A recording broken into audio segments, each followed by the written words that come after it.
My name is Matt Hensley with Boulder Underground. I'm Kelsey Pontius, Registered Dietitian and owner of Meteor Nutrition. Super exciting to have you here today.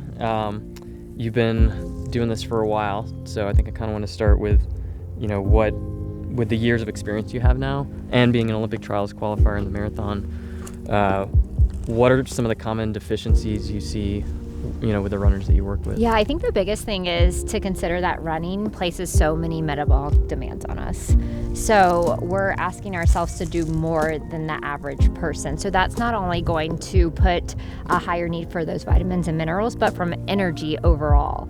And so a lot of those vitamins and minerals, they're going to play a huge role in our energy metabolism, our immune system, our ability to adapt to training, and how our muscles recover and respond to training. So I think the ones that I talk about every day with my clients are vitamin D and iron. There's certainly other ones, but those are the ones that I'm always referencing. And so vitamin D has a crucial role in our bone health that helps promote the absorption of calcium. And then iron is really just helping to get oxygen to our lungs and to our muscles. Those two being the main ones that you focus on. What percentage of the time would you say that comes from missing out on those two key nutrients themselves, or an overall intake of nutrients? Yeah, definitely a higher risk when there's just an overall deficiency in energy intake. So what I mean by that is just not consuming enough food. So the less likely you are to consume enough nutrition to support your training, the more likely you're going to see some of those deficiencies. Okay. And let's say an athlete finds himself in this position where their ferritin is super low or their vitamin D is very low. What can they do to quickly get that up in a healthy way?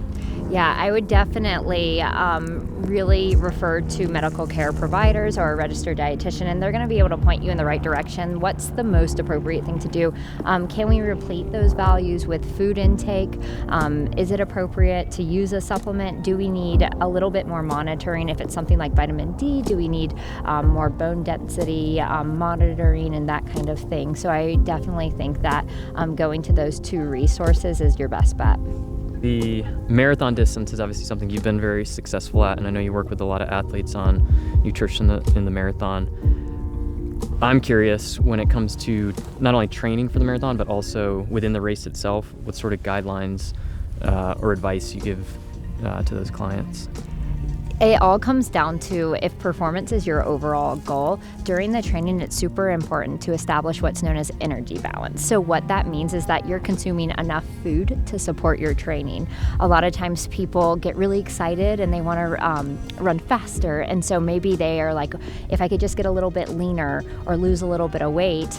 And what is needed to establish that is a caloric deficit. So we know by research that performance and training adaptations occur when there's energy balance or even a caloric surplus.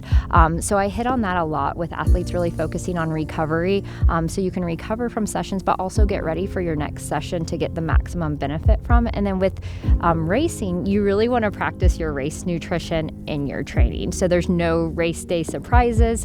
You know what you want to eat before the race. It's not going to compromise your GI tract, and that you're used to taking in race day nutrition at the same volume and frequency that you plan to. And then if you need to adjust on race day due to conditions or something like that, it's not such a hard swing for your body to tolerate. So to wrap this in a beautiful bow with nutrition and running, what sort of main takeaways would you say to the average runner when it comes to nutrition and their training?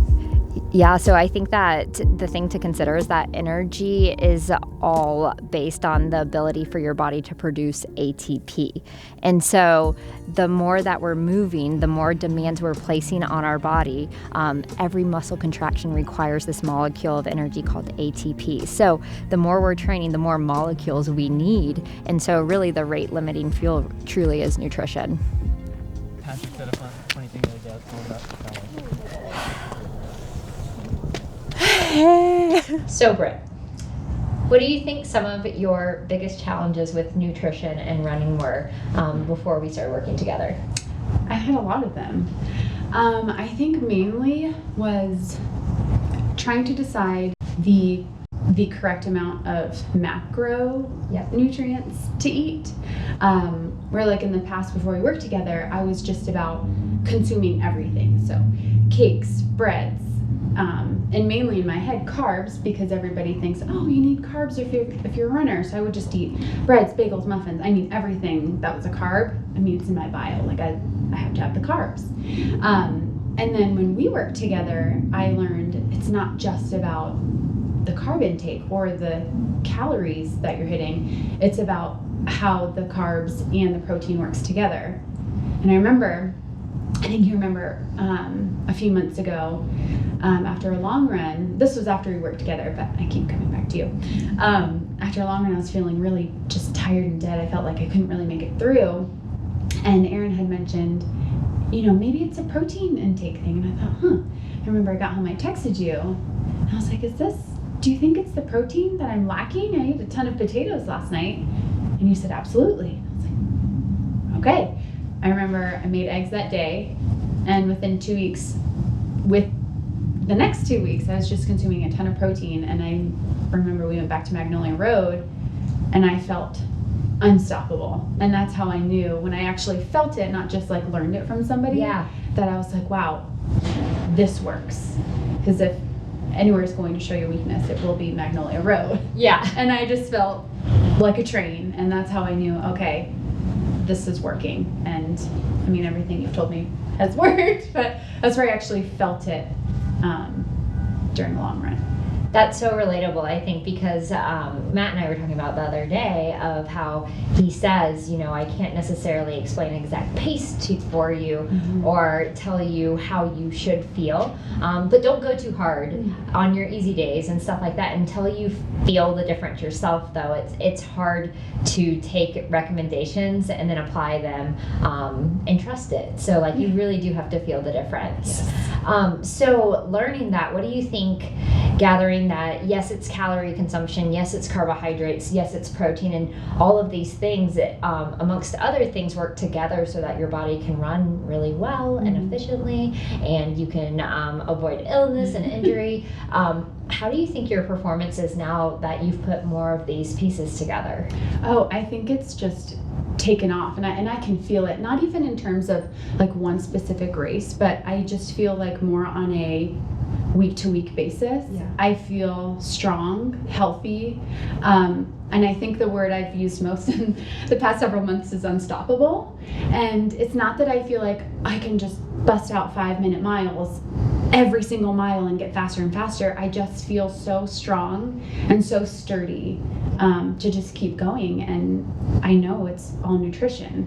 We just like raise the ceiling even higher, and so I think so many athletes, it's so simple, and there's the stereotypical saying like food is fuel, but I don't think that they realize a lot of their limitations are fuel related. And we love fancy equipment and fast shoes and stuff like that, but a lot of areas we can have bigger performance gains by just working on our recovery, our fueling a little bit better. I saw something the other day that they were saying using the right during workout carbohydrate formula has like a 14% performance gain. And I don't know about you, but I haven't heard of any shoes that can promise that. So I just think that's incredible. Okay, so what would you say in terms of like us working together? What do you think some of the best interventions were? I know that protein was such a big takeaway for you, but what do you think, like, was there anything else that you might have landed on that you thought was really valuable? I do. I remember in our first conversation, one of my main questions is I felt like I was constantly, not overfueling, but I do, I guess, tend to overfuel a little bit more, but I don't think it was the right foods. And I remember telling you that I just felt like kind of full and bloated all the time, and I was like, but I'm eating so much, like, why don't I have this energy, and why do I just feel really, bulky? I don't feel strong, but I felt like I was probably consuming, way over 3,000 calories, I think. I didn't track it, but it was definitely a lot, but it was just all carbs and not even really a lot of protein. And it just I just didn't feel like my optimal self. And even within a week with my performance plates. Love Buzzword. it.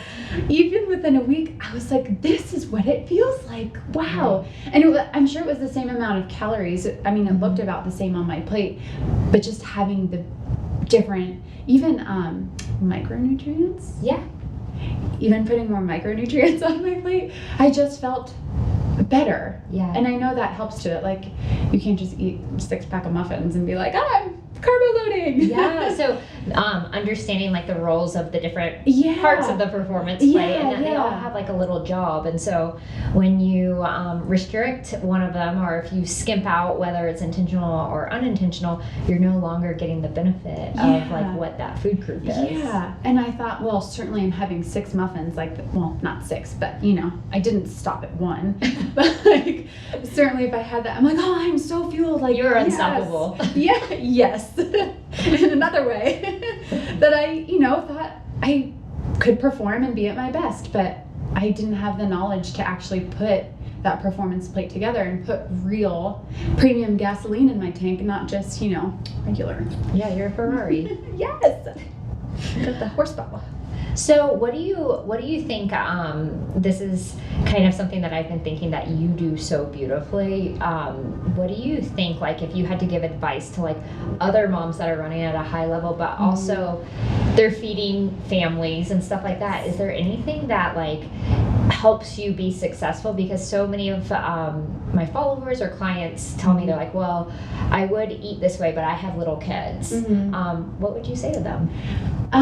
Well, I honestly just do what works for the adults first, the parents first, because no matter how many times I put broccoli on my kids' plate, they're not going to eat it. I still will, but I try to take care of our performance plates first, if you will. Yeah. And then, and I'll still like put some little things on their plate, but I really don't go out of my way to make them, you know, a fancy meal or like a meal that works for us to also work for them. Like I just don't put that much pressure on myself. Like if I want to have my performance plate of salmon, potatoes, and broccoli with salad, I know that they're probably not going to eat that, but they might take some bites off my plate.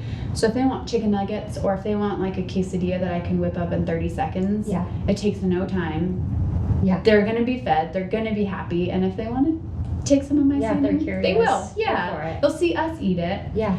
But it's not like we're eating that and I'm like, oh, here's, you know, Oreos and pizza. Like, it's still healthy. It's just, it doesn't have to be this whole afternoon spent in the kitchen trying to, you know, feed everybody the perfect plate. It's just like, make it easy.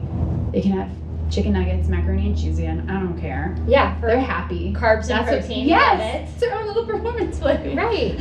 Okay. It's So just easy. it doesn't stop you and your husband from eating what you want to eat. No. And so I just take the pressure off. Like, there are all these, I feel like, expectations. Like, oh, your kid has to have the perfect, you know, meal. He has to have the salmon and, you know, your broccoli and potato. Nice. Yes. And I do love a Pinterest lunch. However, dinner's a whole different I've seen your story. pinwheels. Yes. So the witching hour bedtime, make it easy. make it easy. Mm-hmm. Okay, so you have a lot of teammates. Mm-hmm. There's no shortage of teammates with Boulder Underground. If one of them was struggling with anything that was you thought was nutrition related, or if they were just couldn't seem to piece it together like you are now, what advice would you give them? I would say, well, first, if it's something that I could answer, that seems like a simple answer, you know, obviously I would share what I know. But if it was something more than that, definitely I don't have the expertise in. And I think I've told several people, because I don't remember who, I'm just like, have you seen Kelsey's page? Or dietitian Kelsey? Yes. Meteor Nutrition. But just going to your page, I feel like, I mean, and for me personally, even I've worked with you, I have screenshot so many of your posts and even your newsletters. Like, I'll write it down and then I'll keep referring back to it. The one I screenshot recently was your fueling for marathoners. Yeah. And even though I know it, it's just a helpful reference to see. So almost like like I took, you know, a full course with you. This is like my cliff notes, like just to remind me of what we did together. Yeah, the high notes. Yeah. So just telling people first, like, start with her page. There's some entertaining dances. You'll be educated at the same time. Like, you won't be disappointed. What else could you want? Nothing. I love it. Well, thanks so much for sharing about your experience. Yeah. I love that the word you chose was unstoppable, because Yes. that's exactly, I don't know if I would have chose that exact word, but it would have been at least a synonym for that. And I know you're going to crush CIM. Thank you. I appreciate it. Couldn't do without you.